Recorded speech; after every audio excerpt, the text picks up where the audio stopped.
यह सब आमदनी महंत जी उड़ाए जाते हैं। उनके लिए 1000 रुपये साल होना चाहिए।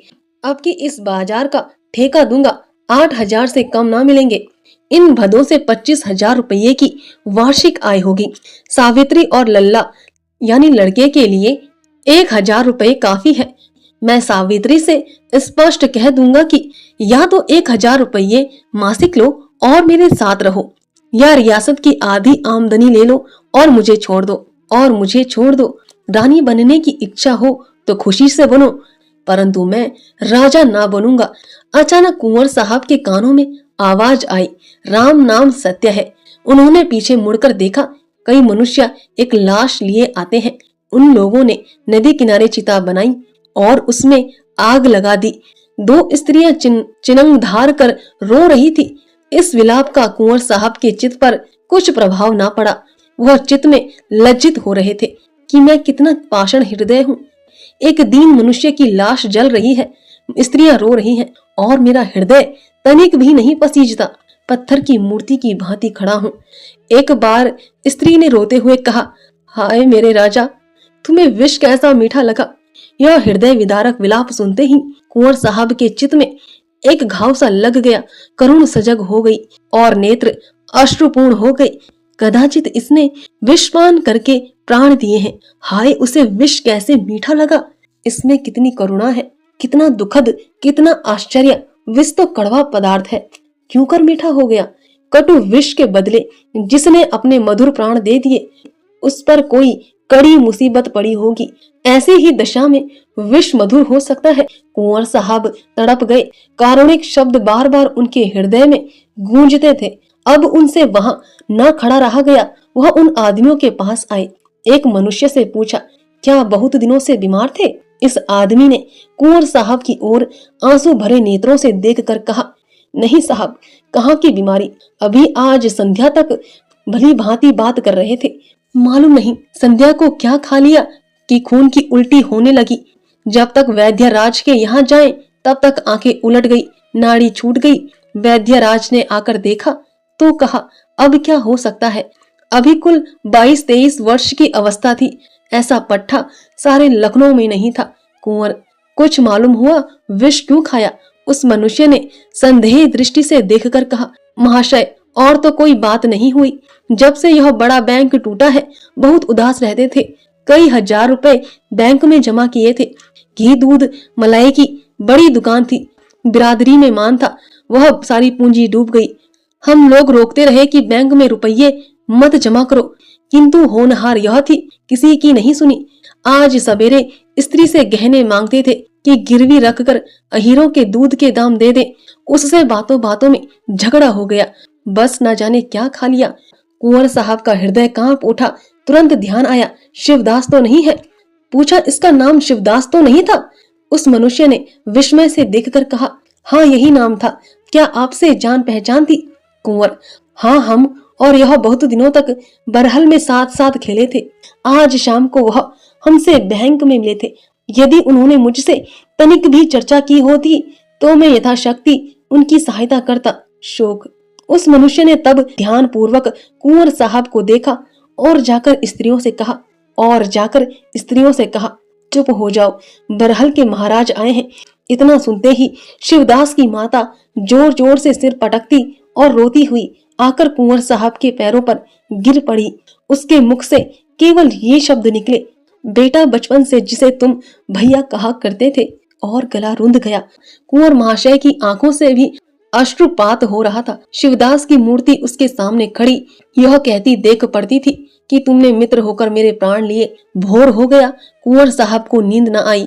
जब से वह तीर से लौटे थे उनके चित्त पर एक वैराग्य सा छाया हुआ था। वह कारुणिक दृश्य अपने स्वार्थ के तर्कों को छिन्न भिन्न किए देता था। सावित्री के विरोध, लल्ला के निराश युक्त हठ और माता के कुशब्दों का अब उन्हें लेश मात्र भी भय न था। सावित्री कूड़े, लल्ला को भी संग्राम के क्षेत्र में कूदना पड़ेगा। कोई चिंता नहीं, माता प्राण देने पर तत्पर होगी। क्या हर्ज है। मैं अपनी स्त्री, पुत्र तथा हित मित्रादि के लिए सहस्रों परिवारों की हत्या ना करूंगा। हाय, शिवदास को जीवित रखने के लिए मैं ऐसी कितनी रियासतें छोड़ सकता हूँ। सावित्री को भूखा रहना पड़े, लल्ला को मजदूरी करनी पड़े, मुझे द्वार द्वार भीख मांगनी पड़े, तब भी दूसरों का गला ना दबाऊंगा। अब विलंब का अवसर नहीं। न जाने आगे यह दिवाला और क्या क्या आपत्ति खड़ी करे। मुझे इतना आगा पीछा क्यों हो रहा है? यह केवल आत्मनिर्भरता है, वरना यह कोई ऐसा काम नहीं जो किसी ने ना किया हो। आए दिन लोग रुपये दान पुण्य करते हैं। मुझे अपने कर्तव्य का ज्ञान है, उससे क्यों मुंह मोड़ो? जो कुछ हो, जो चाहे सिर पड़े, इसकी क्या चिंता? कुंवर ने घंटी बजाई। एक क्षण में अर्दली आंखें मलता हुआ आया। कुंवर साहब बोले, अभी जेकब बारिस्टर के पास जाकर मेरा सलाम दो। जाग गए होंगे, कहना जरूरी काम है। नहीं, यह पत्र लेते जाओ, मोटर तैयार कर लो। मिस्टर जेकब ने कुंवर को बहुत समझाया कि आप इस दलदल में ना फंसे, नहीं तो निकलना कठिन होगा।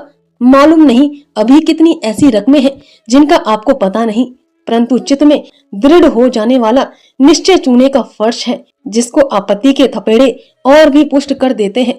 कुंवर साहब अपने निश्चय पर दृढ़ रहे। दूसरे दिन समाचार पत्रों में छपवा दिया कि मृत महारानी का जितना कर्जा है वह स्वीकारते हैं और नियत समय के भीतर चुका देंगे। इस विज्ञापन के छपते ही लखनऊ में खलबली पड़ गई।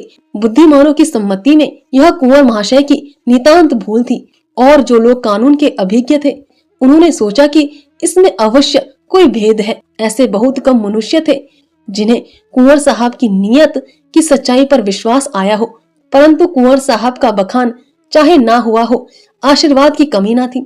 बैंक के हजारों गरीब लेनदार सच्चे हृदय से उन्हें आशीर्वाद दे रहे थे। एक सप्ताह तक कुंवर साहब को सिर उठाने का अवकाश ना मिला। मिस्टर जेकब का विचार सत्य सिद्ध हुआ। देना प्रतिदिन बढ़ता जाता था। कितने ही प्रोनोट ऐसे मिले जिनका उन्हें कुछ भी पता न था। जोहरियों और बड़े बड़े दुकानदारों का भी लेना भी कम न था। अंदाजन 13-14 लाख का था। मिजान 20 लाख तक पहुंचा। कुंवर साहब घबराए, शंका हुई, ऐसा ना हो कि उन्हें भाइयों का गुजारा भी बंद करना पड़े जिसका उन्हें कोई अधिकार नहीं था। यहाँ तक कि 7वें दिन उन्होंने कई साहूकारों को बुरा भला कहकर सामने से दूर किया। जहाँ ब्याज की दर अधिक थी उसे कम कराया, और जिन रकमों की मियादें बीत चुकी थी उनसे इनकार कर दिया। उन्हें साहूकारों की कठोरता पर क्रोध आता था। उन्हें विचार से महाजनों को डूबते धन का एक भाग पाकर ही संतोष कर लेना चाहिए था। इतनी खींचातान करने पर भी कुल 19 लाख से कम न हुआ। कुंवर साहब इन कामों से अवकाश पाकर एक दिन नेशनल बैंक की ओर जा निकले। बैंक खुला था।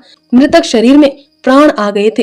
लेनदारों की भीड़ लगी हुई थी। लोग प्रसन्नचित लौटे जा रहे थे। कुंवर साहब को देखते ही सैकड़ों मनुष्य बड़े प्रेम से उनकी ओर दौड़े। किसी ने रोकर, किसी ने पैरों पर गिरकर और किसी ने सभ्यता पूर्वक अपनी कृतज्ञता प्रकट की। वह बैंक के कार्यकर्ताओं से भी मिले। लोगों ने कहा, इस विज्ञापन ने बैंक को जीवित कर दिया।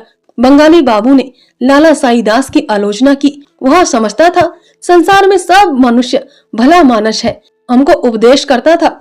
अब उसकी आंख खुल गई है। अकेला घर में बैठा रहता है, किसी को मुंह नहीं दिखाता। हम सुनता है वह यहाँ से भाग जाना चाहता था, परंतु बड़ा साहब बोला, भागेगा तो तुम्हारा ऊपर वारंट जारी कर देगा। अब साईदास की जगह बंगाली बाबू मैनेजर हो गए थे। इसके बाद कुंवर साहब बरहल आए। भाइयों ने यह वृतांत सुना तो बिगड़े, अदालत की धमकी दी। अजी को ऐसा धक्का पहुंचा कि वह उसी दिन बीमार होकर एक ही सप्ताह में इस संसार से विदा हो गई। सावित्री को भी चोट लगी, पर उसने केवल संतोष ही नहीं किया, पति की उदारता और त्याग की प्रशंसा भी की। रह गए लाल साहब। उन्होंने जब देखा कि अस्तबल से घोड़े निकले जाते हैं, हाथी मकनपुर के मेले में बिकने के लिए भेज दिए जाते हैं, कार विदा किए जा रहे हैं, तो व्याकुल हो पिता से बोले, बाबूजी यह सब नौकर घोड़े हाथी कहाँ जा रहे हैं? बाबूजी यह सब नौकर घोड़े हाथी कहाँ जा रहे हैं?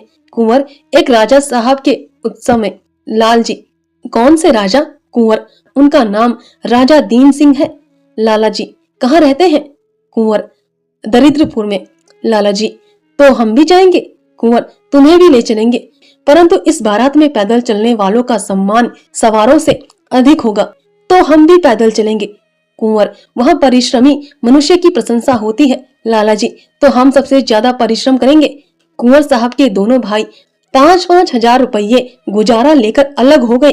कुंवर साहब अपने परिवार के लिए कठिनाई से 1000 सालाना का प्रबंध कर सके, पर यह आमदनी एक रईस के लिए किसी तरह पर्याप्त नहीं थी। अतिथि अभ्यागत प्रतिदिन टिके ही रहते थे, उन सबका भी सत्कार करना पड़ता था, बड़ी कठिनाई से निर्वाह होता था। इधर 1 वर्ष से शिवदास के कुटुंब का भार भी सिर पर पड़ा, परंतु कुंवर साहब कभी अपने निश्चय पर शोक नहीं करते। उन्हें कभी किसी ने चिंतित नहीं देखा। उनका मुखमंडल धैर्य और सच्चे अभिमान से सदैव प्रकाशित रहता है। साहित्य प्रेम पहले से था, अब बागवानी से प्रेम हो गया है। अपने बाग में प्रातः काल से शाम तक पौधों की देखरेख किया करते हैं और लाल साहब तो पक्के कृषक होते दिखाई देते हैं। अभी 9-10 वर्ष से अधिक अवस्था नहीं है, लेकिन अंधेरे मुंह खेत पहुंचे जाते हैं। खाने पीने की भी सुध नहीं रहती। उनका घोड़ा मौजूद है, परंतु महीनों उस पर नहीं चढ़ते। उनकी यह धुन देखकर कुंवर साहब प्रसन्न होते हैं और कहा करते हैं, रियासत के भविष्य की ओर से निश्चिंत हूँ। लाल साहब कभी इस पाठ को ना भूलेंगे। घर में संपत्ति होती तो सुख भोग शिकार दुराचार के सिवा और क्या होता। संपत्ति बेचकर हमने परिश्रम और संतोष खरीदा, और यह सौदा बुरा नहीं। सावित्री इतनी संतोषी नहीं, वह कुंवर साहब के रोकने पर भी असामियों से छोटी मोटी भेंट ले लिया करती है और कुल प्रथा नहीं तोड़ना चाहती। धन्यवाद दोस्तों, आशा है आपको यह कहानी पसंद आई हो।